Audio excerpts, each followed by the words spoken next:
السلام علیکم۔ Daily golf Urdu میں خوش آمدید۔ امارات میں پاکستانی پاسپورٹ کی فیس میں اضافے کی اطلاعات۔ متحدہ عرب امارات میں پاکستانی پاسپورٹ بنوانے کی فیس میں اضافے کی اطلاعات پر پاکستان قونصلیٹ دبئی کے قونصل جنرل نے معاملے پر وضاحت جاری کر دی۔ نیوز کے مطابق متحدہ عرب امارات میں پاکستانی مشنز نے اس بات کی تردید کی ہے کہ یہاں امارات میں مقیم پاکستانیوں کے لیے پاسپورٹ کے اجرا اور تجدید کی فیس میں اضافہ کیا گیا ہے۔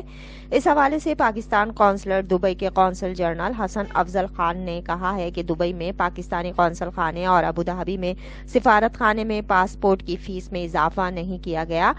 مشین ریڈیبل پاسپورٹ کی فیس میں اضافے کے بارے میں کچھ جعلی خبریں سوشل میڈیا پر گردش کر رہی ہیں، تاہم یہ واضح کیا جاتا ہے کہ متحدہ عرب امارات پاسپورٹ فیس کے ڈھانچے میں کوئی اضافہ نہیں کیا گیا۔ Directorate general of immigration and passport نے کہا ہے کہ سوشل میڈیا صارفین ای پاسپورٹ فیس کو مشین ریڈیبل پاسپورٹ کے ساتھ الجھا رہے ہیں، جبکہ محکمے نے حال ہی میں نئے متعارف کرائے گئے ای پاسپورٹ کے لیے فیس کا تعین اور اعلان کیا ہے۔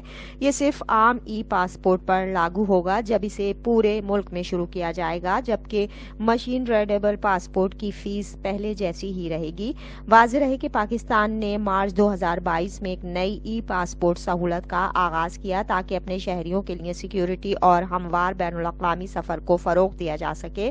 ای پاسپورٹ مختلف سیکیورٹی چیک کرتا ہے اور لوگوں کو خاص طور پر بیرون ملک مقیم پاکستانیوں کو ہوائی اڈوں پر سہولت فراہم کرے گا۔ اب تک کے لیے اتنا ہی۔ اگلے بلیٹن تک کے لیے خدا حافظ۔